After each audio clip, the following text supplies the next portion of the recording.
اعوذ باللہ من الشیطان الرجیم، بسم اللہ الرحمن الرحیم۔ میرا تعلق شمالی وزیرستان سے ہے۔ نام حسین محمود ہے۔ بنیادی طور پر میں اردو کا استاد ہوں، پڑھاتا اردو ہوں، لیکن استاد محترم پروفیسر سید غیور حسین صاحب کی کوششوں سے فارسی سے بھی ہمیں لگاؤ ہو گیا، اور پھر میں نے پشاور یونیورسٹی سے پرائیویٹ امیدوار کی حیثیت سے ایم اے بھی کر لیا فارسی میں بھی، اور گولڈ میڈل کے ساتھ ریکارڈ نمبر بھی حاصل کر لیا۔ یہاں میں ایک طالب علم کی حیثیت سے پیش ہوا ہوں۔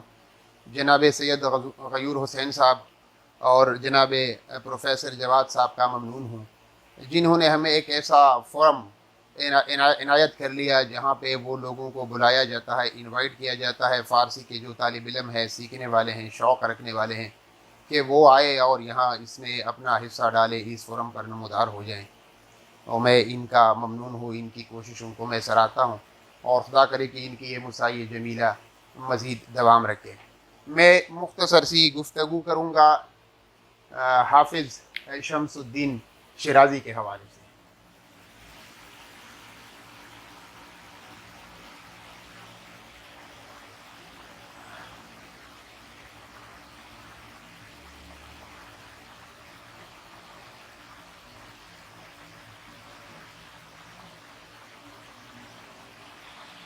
حافظ شمس الدین شیرازی کے حوالے سے بہت کچھ لکھا جا چکا ہے، بہت کچھ پڑھا جا چکا ہے، اور بہت ساری یعنی کتابوں پر کتابیں لکھی گئی ہیں۔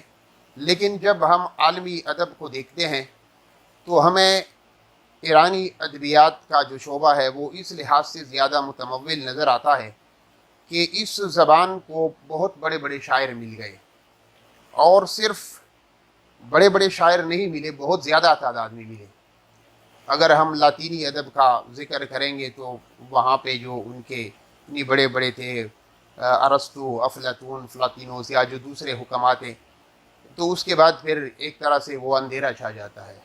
اسی طرح ہم انگریزی ادب کو دیکھتے ہیں تو وہ بھی اس قدر متمول نہیں۔ لیکن فارسی ادب کو جب ہم دیکھتے ہیں تو ایک بہت لمبی فہرست ہمارے سامنے آ جاتی ہے۔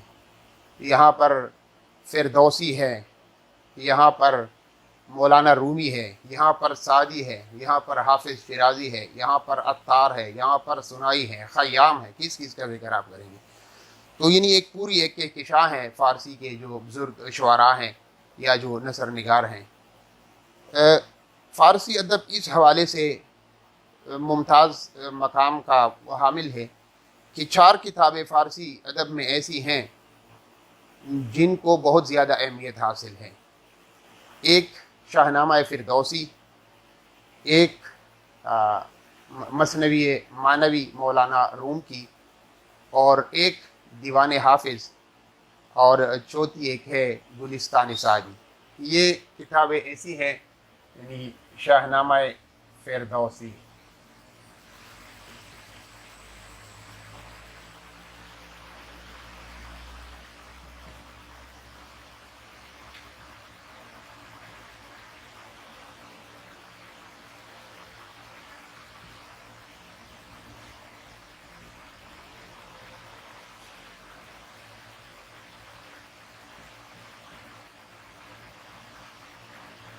گلستان سعدی۔ حافظ شیرازی یہاں موضوع بحث ہے۔ ان کا جو نام تھا محمد شمس الدین، حافظ ان کا تخلص تھا۔ ان کی پیدائش کے بارے میں حتمی طور پر کچھ نہیں کہا جا سکتا، لیکن یہ بات طے ہے، مختلف تذکرہ نویسوں نے یہ لکھا ہے کہ ان کی جو وفات تھی وہ 792 ہجری کو ہوئی تھی۔ یعنی یہ بات تقریباً طے ہے کہ ان کی جو عمر تھی وہ 70 سال کے قریب اس کے آس پاس تھی۔ لیکن ان 70 سالوں میں انہوں نے جس انداز کی شاعری کی، بالخصوص غزل کی شاعری، انہوں نے اور اصناف میں بھی شاعری کی، مختلف کچھ رباعیات بھی کہیں، لیکن خاص طور پر وہ غزل کے حوالے سے جانے جاتے ہیں، پہچانے جاتے ہیں کہ غزل کی شاعری انہوں نے جس مقام تک پہنچائی وہ کوئی اور نہیں پہنچا سکا، نہ ان سے پہلے اور نہ ان کے بعد۔ مولانا رومی اگرچہ بہت بڑا نام ہے، لیکن